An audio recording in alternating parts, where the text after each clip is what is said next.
গাজা যুদ্ধে ফিলিস্তিনিদের ওপর গণহত্যা চালাচ্ছে ইসরায়েল। ৫ ডিসেম্বর প্রকাশিত এক প্রতিবেদনে এমন অভিযোগ করেছে লন্ডন ভিত্তিক মানবাধিকার সংস্থা অ্যামনেস্টি ইন্টারন্যাশনাল। কয়েক মাসের ঘটনা এবং ইসরায়েলি কর্মকর্তাদের বক্তব্য বিশ্লেষণের পর একে গণহত্যা হিসেবে বিবেচনা করা হচ্ছে বলে জানায় মানবাধিকার সংস্থাটি। প্রতিবেদনে উল্লেখ করা হয়েছে, ১৯৪৮ সালের জেনোসাইড কনভেনশন অনুযায়ী গণহত্যা হল এমন এক কর্মযজ্ঞ যা কোনো জাতীয়, জাতিগত, বর্ণগত বা ধর্মীয় গোষ্ঠীকে সম্পূর্ণরূপে বা আংশিকভাবে ধ্বংসের উদ্দেশ্যে করা হয়। দ্বিতীয় বিশ্বযুদ্ধের সময় ইহুদিদের গণহত্যার পরিপ্রেক্ষিতে প্রণীত হয়েছিল এই কনভেনশন। যদিও এই অভিযোগ তীব্রভাবে অস্বীকার করেছে ইসরায়েল। তাদের দাবি, ২০২৩ সালের ৭ অক্টোবরে হামাসের আক্রমণের পর থেকে আত্মরক্ষার অধিকার প্রয়োগ করা হচ্ছে। এতে আন্তর্জাতিক আইন লঙ্ঘন হচ্ছে না বলেও দাবি ইসরায়েলি কর্তৃপক্ষের।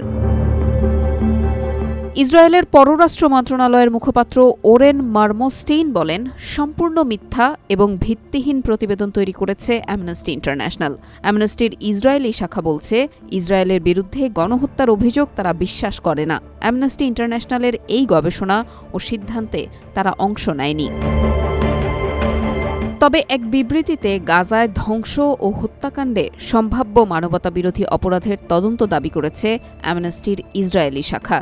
এতে বলা হয়েছে, গাজায় ধ্বংস ও হত্যাকাণ্ড ভয়াবহ মাত্রায় পৌঁছেছে।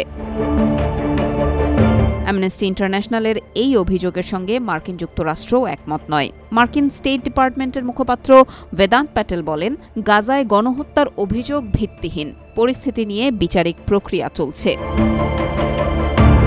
২০২৩ সালের ৭ অক্টোবর ইসরায়েলি এলাকায় আক্রমণ চালিয়ে ১২০০ জনকে হত্যা এবং ২৫০ জনকে জিম্মি করে নিয়ে যায় হামাসের নেতৃত্বাধীন যোদ্ধারা। এর পরিপ্রেক্ষিতে গাজায় বিমান ও স্থল অভিযান শুরু করে ইসরায়েল।